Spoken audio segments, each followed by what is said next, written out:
안녕하세요. 한류의 신과 해외 반응을 소개하는 한류클래스TV입니다. 오늘은 한류가 지구를 정복한 방법이란 제목의 프랑스 르몽드 기사를 살펴보고 미국 토론 게시판 레딧에 올라온 한국은 어떻게 문화 강대국이 되었나요? 라는 질문에 미국 영어권 네티즌 반응까지 살펴보겠습니다. 한류가 세계를 정복하다, 한류가 지구를 정복하다, 정말 오글거리는 문구입니다. 이 문구만 보고 국뽕이다라고 치부하고 우리 스스로 한류의 영향력을 폄하하는 부류가 우리 사회에도 많습니다. 하지만 이 제목으로 구글 검색을 하면 영국의 가디언, 미국의 뉴욕타임즈, 지금 프랑스의 르몽드 등 수많은 외신에서 비슷한 제목으로 한류를 분석하고 있습니다. 또 지난 2022년부터 영국을 시작으로 한류 전시회가 열리기 시작해서 프랑스를 거쳐 올해는 호주에서 한류 전시회가 이어지고 있습니다. 미국 문화가 엄청나게 강해도 미국 문화를 가지고 전시회를 한다는 것은 지금까지 찾아볼 수 없었고 한류가 우리가 생각했던 것보다 더 엄청나다는 것을 해외에서 더 인정하고 있다는 방증입니다. 일단 르몽드 기사부터 살펴보겠습니다. 소프트 파워 면에서 한국은 본받을 만한 사례입니다. 이 나라의 음악, 요리, 화장품은 전 세계로 수출되고 있습니다. 국제관계 지도자들은 분명히 말합니다. 소프트 파워에 관해서는 한국이 본받아야 할 모델입니다. 두 세대도 채 안 되어 한류가 지구를 정복했습니다. 영화, TV, 시리즈, 음악, 음식, 뷰티 이 모든 분야와 모든 매체 속에서 한류의 쿨 공장은 포용적인 삶의 예술을 전달함으로써 매혹적입니다. 음악계에서는 BTS부터 블랙핑크까지 K-팝 그룹들이 전세계 경기장을 가득 채웁니다. 보이밴드 BTS만 해도 스포티파이에서 7천만 명이 넘는 팔로워를 보유하고 있으며 유엔은 이 그룹을 통해 2021년 코로나19 팬데믹 기간 동안 젊은 세대를 대상으로 환경 문제에 대해 소집했습니다. 한국 영화, TV 시리즈, K-드라마도 뒤지지 않습니다. 봉준호 감독의 영화 기생충은 오스카 4개와 황금 종려상을 휩쓸었고 디스토피아 시리즈 오징어 게임은 넷플릭스 역사상 가장 많이 시청된 작품이었습니다. 르몽드의 한류의 지구 정복 방법을 요약하면 첫 번째, 대중문화 규격화와 스타 시스템. 한국 연예기획사들은 아이돌을 체계적으로 육성해 표준화된 음악, 안무, 패션으로 글로벌 팬층을 확보했다. 두 번째, 디지털 기반 확산, 유튜브, SNS 등 온라인 플랫폼을 적극 활용해 전 세계로 콘텐츠를 빠르게 전파했다. 세 번째, 정부와 산업협력. 한국 정부는 한류를 국가 브랜드로 인식하고 연예 기획사와 협력해 스타 마케팅과 해외 진출을 지원했다. 결론을 말하자면 이처럼 한류는 산업적 문화적 전략과 디지털 혁신을 결합해 전 지구적 영향력을 확대했다라고 분석합니다. 다음은 미국 토론 게시판 레딧에 올라온 한국은 어떻게 문화 강대국이 되었나요? 라는 제목의 게시글입니다. 한국이 얼마나 많은 소프트 파워를 행사하고 있는지 정말 놀랍습니다. 지난 10년간 한국의 텔레비전, 영화, 노래, 음식 등이 전 세계적으로 널리 퍼졌다는 점을 고려하면 말이죠. 제 질문은 어떻게 그런 일이 일어난 걸까요? 그리고 왜 한국은 그렇게 성공적이었는데 중국처럼 같은 훨씬 큰 나라는 같은 시도를 했지만 그렇지 못했을까요?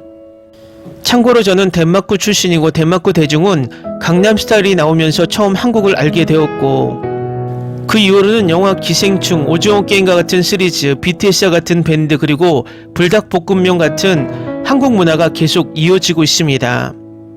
다음은 이 게시글에 달린 해외 네티즌 반응입니다.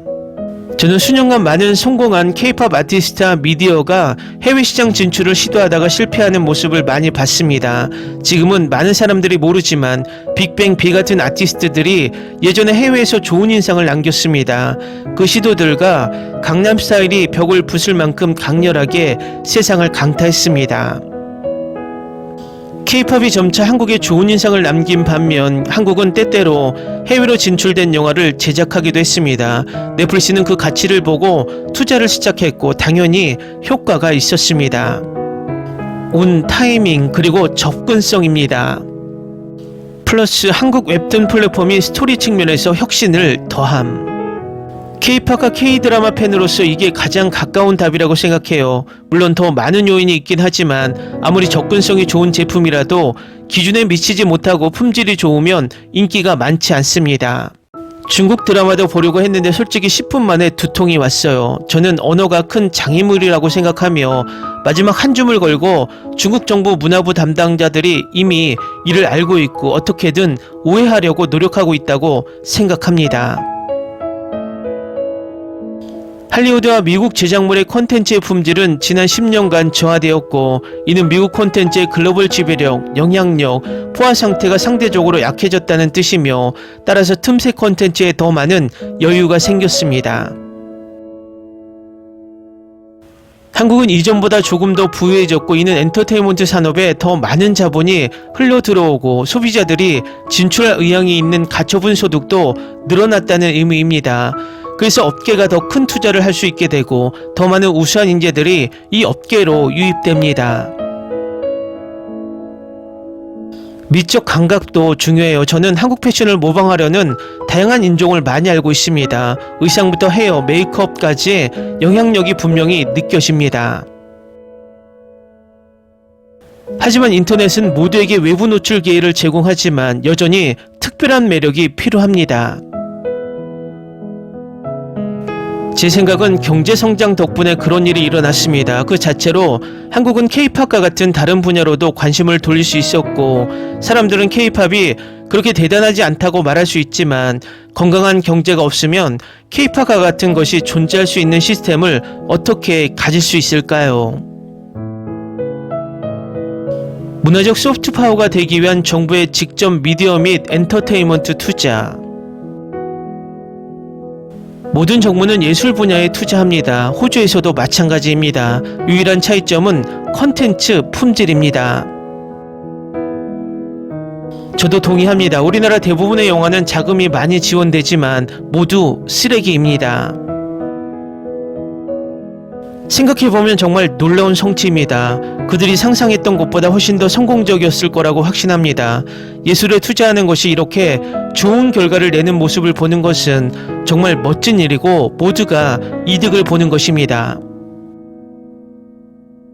대만 정부는 만두팍과 그들의 인디게임도 홍보하려 했습니다. 제작사, 훌륭한 작가, 감독 그리고 좋은 관객들로 이루어진 활기찬 생태계가 정말 필요합니다. 정부 자금을 투입하는 것만으로는 해결되지 않습니다. 한국인들은 근면하고 친근하고 외향적인 사람들입니다. 지난 30년간 내부 인프라를 개선하고 세계와 연결하기 위해 영어를 배우기 위해 노력했으며 부의 성장으로 자녀들을 해외로 보내 문화, 음악, 음식을 수출할 수 있게 되었습니다. 이로 인해 문화를 더 알고 싶어하는 관광객들이 유입되었습니다. 운과 타이밍, 소셜미디어 외에도 한국 아티스트들이 받은 훈련과 포장이라고 할 수 있겠네요. 10년 전쯤 저는 K-팝에 별로 관심이 없었는데 여동생이 좀 빠져 있었어요. 적어도 열심히 일하고 훈련했고 진짜 실력을 가진 건 알 수 있잖아 라고 했죠. 스타크래프트, 오빠 강남스타일, 특히 소비자 전자제품, TV, 스마트폰이 그렇습니다. 이 세 곳 사이에서 관심 있는 사람들이 아마도 더 깊이 파고들었을 것입니다. 제 생각에 게임, K-팝, 테크가 세 가지 주요 이유입니다. 저는 한국이 리그 오브 레전드에서 절대적인 강국으로 알고 있습니다. 게이머들은 페이커 같은 것을 통해 알고 있습니다. 중국인들은 심지어 전 세계 외부에서도 차단당하고 있어요. 그들의 문화가 그렇게 자유로워서 세계에 퍼뜨릴 수 있을 거라고는 상상도 안 돼요. 게다가 중국의 생활 수준도 훨씬 낮아요. 문화 강국이 될 수 있는 건 나라가 인구 대비 충분히 부유해야만 가능해요. 한국식 바베큐, 한국식 치킨을 먹어본 적이 있나요? 김치 팬케이크와 얼음 맥주 혹은 매운 겨자 육수에 차가운 메밀면을 넣은 건 어떨까요? 한국은 세계 정복을 목표로 하는 요리 강국이고 저도 그 점에 동의합니다. 서구화가 강하지만 완전히 서구화적이지는 않아서 더 넓은 독자층이 접근할 수 있으면서도 독창적인 면이 있었던 것 같아요. 중국은 한국을 모방했기 때문에 이 산업에서 성공하지 못했습니다. 결국 그들은 그것을 따라하고 상황을 더 악화시킵니다. 창의성도 제로, 독창성도 제로. 먼저 90년대 후반에서 2000년대에 걸쳐 한국 문화는 아시아 전역에만 퍼졌습니다. 그런데 강남 스타일로 모든 게 폭발했어요. 그 한국은 계속해서 더 많은 문화를 밀어내고 있습니다. 한류는 시간이 지나면서 진화했다. 세계 인구의 60%가 아시아인이고 대부분의 아시아 문화는 매우 보수적이라는 점을 기억하세요. 그게 인기를 불러일으켰다고 생각해요. 예를 들어 저는 부모님과 함께 한국 드라마를 봤지만 부모님과 함께 볼 수 있는 미국 TV는 많지 않았습니다. K-팝은 전염성이 있어 우연히 유명한 한국 연예인들을 직접 만났는데 그분들이 저에게 매우 친절했어요. 누군가가 이런 글을 올리면 일본 숭배자들이 화를 내는 모습을 볼 수 있어요. 댓글 반응 잘 보셨나요? 위에서 언급했듯이 세계 어떤 나라도 문화에 대한 특별한 용어, 다른 국가에서 인정해주는 한류라는 단어를 가진 나라가 없습니다. 우리는 우리 스스로 우리의 위치를 너무 낮게 보는 자존감을 가진다고 봅니다.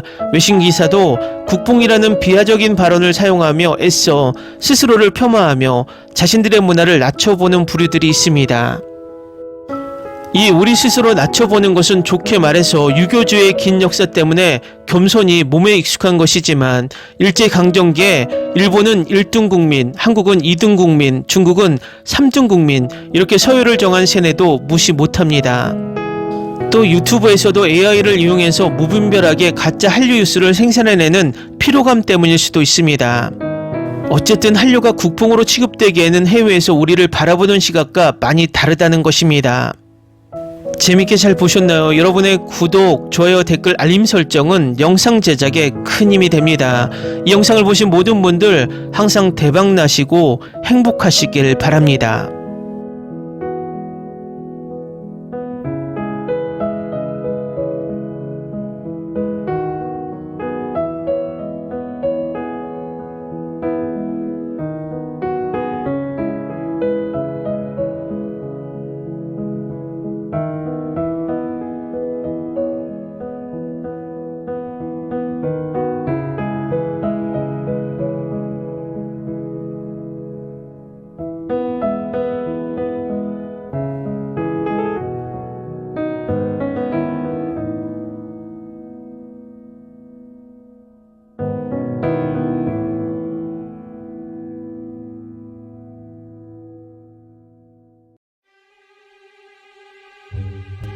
Ni se te ocurra. Olvida el ganso y los tomates. No hables de las ballenas. No es un acuario. No actúes como tonta. Que eras una genio. ¿Sí? No vayas a presumir, a la gente no le gusta eso. Y no digas cosas sin sentido. Y bueno, ¿terminamos? Hasta pronto.